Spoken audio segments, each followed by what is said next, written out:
we'll continue on with our rain here, which had another, like the Sounders with their historical events, had an interesting week as well.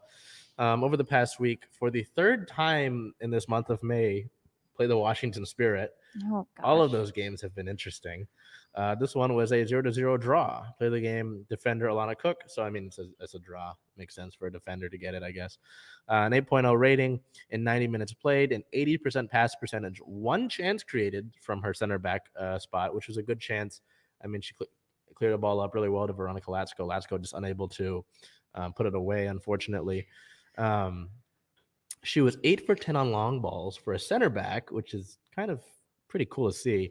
3 clearances, 1 block, 3 interceptions, and 6 recoveries. So Alana Cook, since joining the Reign, has been an incredible force, and she's a regular on the women's national team, and it's just been a stud for the Reign. So she's not the only incredible force on the Reign.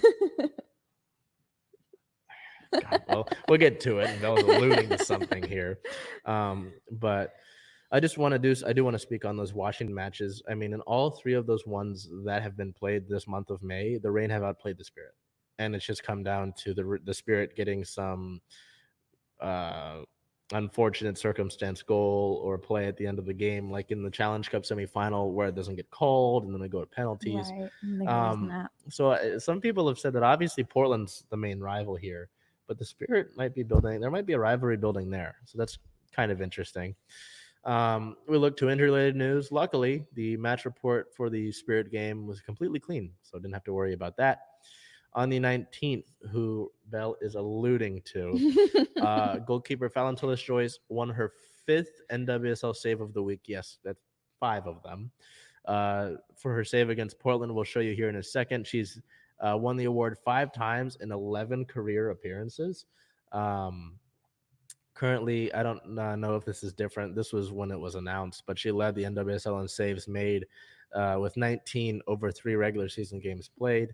So with that being said, without keeping you waiting, we'll take a look at that save here.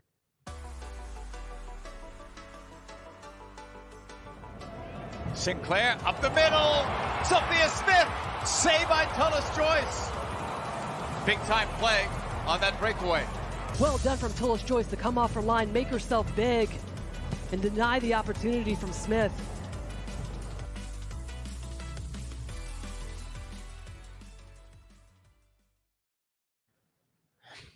Every week, I feel bad because leading into the season, I was unsure about the goalkeeper spot. Yeah, you regret some comments made every week. Well, yeah. I mean, that's not wrong. Well, I mean, it's tough in the sports world when you cover the 16 teams we do in total with Circling Seattle Sports. I'm going to be wrong here and there. And it's better to be surprised. Yes. No, I mean, I was unsure. I wasn't saying, oh, no, Fallon, no. Yeah, I was just like, hey, I don't know. And she's certainly continued every week to pull it out. So it'll be interesting to see when the regular season's done how many of those she's got. Oh, for sure. I don't want to predict, but she's on pace. So we continue here with the match on the 22nd. There was a lot that went on. The Reign were celebrating 50 years of Title 11. The first 3,000 fans who attended the match received rally towels courtesy of Gatorade, who are invested in the promise of Title 11. The match-worn jerseys from the Reign, featuring a special patch from Title 11, will be auctioned off to support programs that inspire and empower girls through soccer. And this was last night. I don't know if these numbers have changed, but if you can kind of see here sort of the numbers of the prices for those auctions, I mean, it was a little bit ridiculous. I was hoping to get my hands on one of them when they were like at a bid of $125. And that's obviously not going to happen with most of them. I think they're all at least near like 700 now, but it's good to know that, these are being auctioned off for good reason. And to basically just continue on what Title 11 is about and continue to push that along. I'm going to try to find you updated numbers on that here. But no, I mean, it was good to see, and I'd like to see them continue to do stuff like that because obviously the market for these things is there. And as long as you can do it so that it positively impacts these women, I don't see why you don't continue to do it. Most of these numbers are similar. The minimum I'm seeing for an auction is 700, which is pretty solid. Fallon's is 1,500, Ooh. which is, I don't think she's the highest. Rose Lavelle's 1,500, just Fishlock's 1,800. Yeah, so good to know though that this money's going somewhere. Yeah. It's not just they're just auctioning these off. Also, in relation to the celebrating the 50 years of Title 11, a halftime celebration announcing the building of a new rave mini pitch in Tacoma to support girls' access to soccer. So as long as you Nice. make these sports accessible, it's great to see.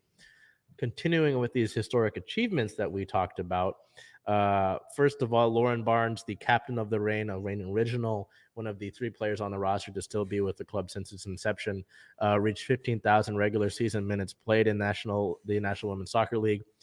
She's the first woman in the league, in league history, to reach that mark. Wow. 15,000 minutes. I mean, think about that. That's what? I can't even. It's How many games is that? about Yeah. 166, I believe. Wow. All of them with the Reign.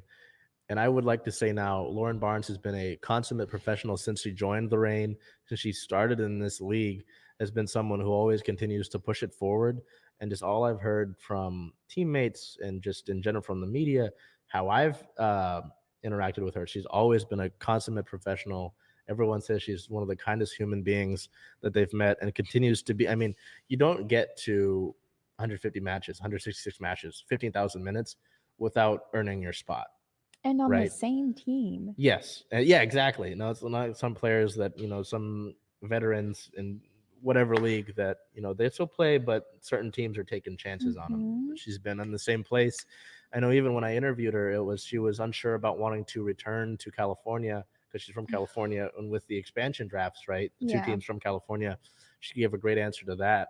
But to do all of them with the Reign, and just, it's tough to say. I mean, when the NWSL Hall of Fame becomes a thing, she's got to be in it right away.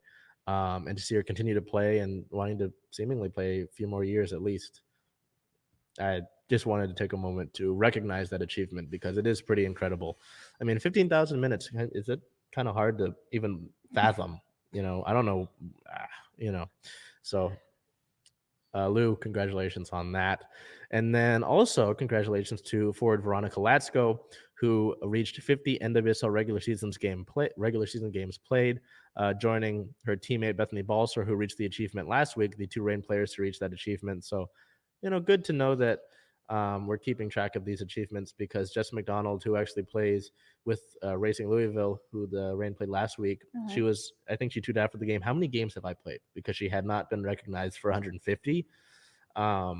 Wow. So good to know that the Reign are keeping track with that and that we are able to keep these, because you like to be, when you spend as much time as you do in dedication in these kind of things, you want to be recognized for it, right? So in terms of league-related news and kind of women's soccer in general, women's sports in general, on the 18th, some major news broke in terms of the equal pay fight. Unions for the men's national team and U.S. women's national team ratified a new collective bargaining agreement with U.S. soccer that includes equal pay split of the World Cup bonuses, amongst other things. This new CBA runs through 2028.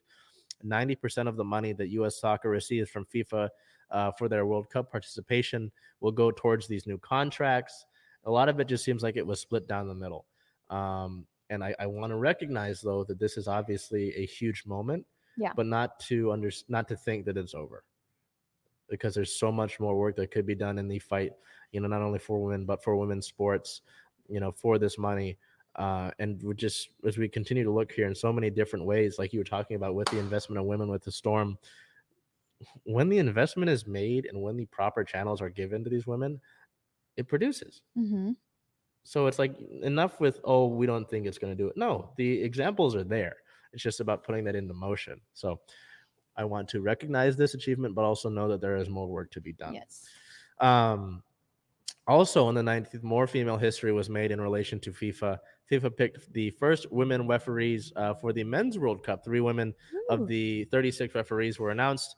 Yamashita Yoshimi, Stephanie Frappart, and Salma Mukansanga will all be referees for the World Cup the Men's World Cup this upcoming time around. So with that being said, continuing to chug along here, the Reign sit at a 0 win, 1 loss, 3 draws record. So they're fighting. Before I get into it, like with the Mariners, I am not hitting the panic button. We're 4 games into the regular season. We're going to be playing till about October. Same with the Mariners. They'll There's get a a win. lot of talent on this team. There's a lot of depth on this team. I think they're fine. They're just working it out. Yeah. So, looking into upcoming May 25th, this Wednesday versus the KC Current. That is a home game at Lumen Field with a 7 o'clock start. And then Sunday, the 29th versus the San Diego Wave. That is a noon start. As we